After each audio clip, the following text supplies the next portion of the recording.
Hello, everyone, and welcome to the RealClear Politics Takeaway for Tuesday, August 24th. I'm Tom Bevan, co-founder and president of RCP. And I'm Carl Cannon, Washington Bureau Chief. Good morning, Tom.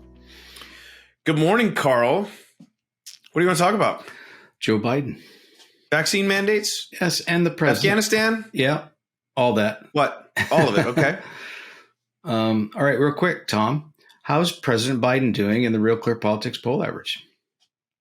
So his job approval has gone under 50% for the first time. It was underwater for a couple of days for the first time, meaning his disapproval was higher than his approval rating. But he's now sits at about 48.3% in his approval in the RCP average, and his disapproval is at about 47.3%. So it's been, he's kind of been it's been relatively stable so far, but over the last a couple of weeks, we've seen it taper off fairly dramatically, obviously due to not only what's happening in Afghanistan, but also his handling of COVID is down. His approval rating on his handling of the economy is also down. So he's been dealing with a number of crises, and I expect we'll see that continue, in the next few round of polls until this Afghanistan thing is clearly in the rearview mirror. Well, I wonder if it will ever be in the rearview mirror. We had on our site this morning 2 columns, one by Victor Davis Hanson, the Stanford professor who wrote sort of litany of what he saw as Joe Biden's failures. And, basically, if you read this, you think, okay, he's Jimmy Carter. He's never digging out from under this. His aura of competency is gone. Then Robert Kuttner in the American Prospect, we also had that piece on our front page. He said 6 months, Biden will be fine. So but I do think there was one. I think the next six months are key for this president, because I'm not sure once a president gets a reputation for a person who's not competent or isn't credible, it's hard to shake. So I think the next few months are crucial for him. No, I agree, and that's one of the aside from just sort of the images that have created this, sort of nightmare, logistical, political nightmare for the Biden administration. It is. I mean, this is one of the things. I mean, Biden, it is sort of exposed this idea that maybe he's not up to the job, he's too old, he's not sharp enough, he's not the one actually making the decisions. And also, he had always said, Carl, that. And one of the reasons that he was elected is he said he would always tell us the truth, and he has a reputation when you look at those questions about honesty and integrity. He's been basically telling the American public things that have been immediately contradicted by members of his own staff, by reports on the ground, and so he has developed, I think, a bit of a credibility problem.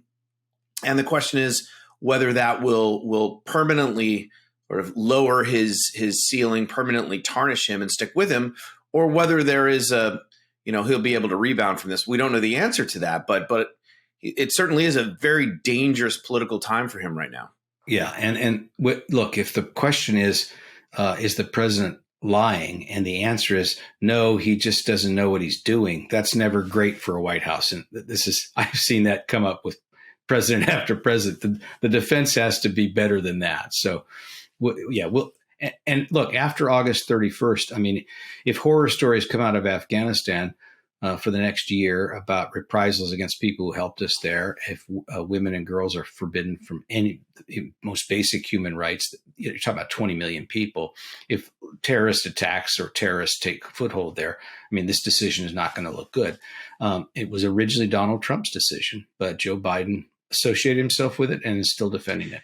The policy itself is still broadly popular, but Biden's execution of it has been less than stellar in the eyes of the American people. And even though they seem to have finally got their footing, it doesn't, and as much as they want to focus on, what they've been doing, it doesn't erase the question of, why wasn't this done 6 months ago? Why wasn't this done? Why are we scrambling to do this now? Why did we leave the air base and all these assets, which got scooped up by the Taliban? And those questions are, they're going to stick around because they're impossible to answer without, the truth of that is not pretty for the Biden administration. So I think they're just going to try and not answer those questions and focus on the positives. Tom, as you know, I covered the White House for 15 years, and these presidents come in with great plans and they're going to do this, that, and the other thing. They're always going to be proactive. They're going to set the agenda. They're going to frame the conversation. This is their plan. And I'm thinking now of a book, Jeff Birnbaum co-authored. Jeff, he's a Washington fixture. He worked for the Wall Street Journal. He wrote a book about the Clinton White House, and he focused on 5 or 6 aides and all these great things they were going to do in the first 6 months of Bill Clinton's administration. And instead, they found themselves just reacting like it was a video game to just the day's events. And I think about that was before Twitter. But no matter how much experience you have, and Joe Biden had a lot of experience in Washington, more than any other president, you're never prepared for how this stuff just comes at you. And I don't know why, we're still learning that lesson, but we are. It's a very reactive job. It's hard to set the agenda, and you have to react deftly, and you have to tell the truth, and you have to make, and events have to turn out right, even events that are beyond your control. So it's very difficult.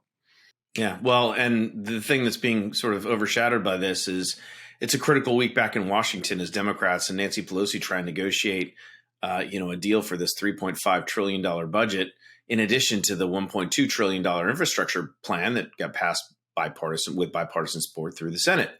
And that will go a long way toward determining, I think, the Democrats' future in terms of their political future, in terms of the midterms, and potentially even 2024. So, Tom, it's critical time in Washington, critical time in Afghanistan. True, but look, the elections are so far off in this day and age. But to what we've been talking about, I agree with you that what happens with this budget and this infrastructure bill, Americans, are making up their minds about. They're still sizing up Joe Biden. He hasn't been president. This is August. He took office in late January. And I think a defeat for the Democrats when they control both houses of Congress would not be good for the president. Yeah. All right. We'll leave it there. I'm Tom Bevan, co-founder and president of RealClearPolitics. And I'm Carl Cannon, Washington bureau chief. And this has been the RCP Takeaway for Tuesday, August 24th, 2021.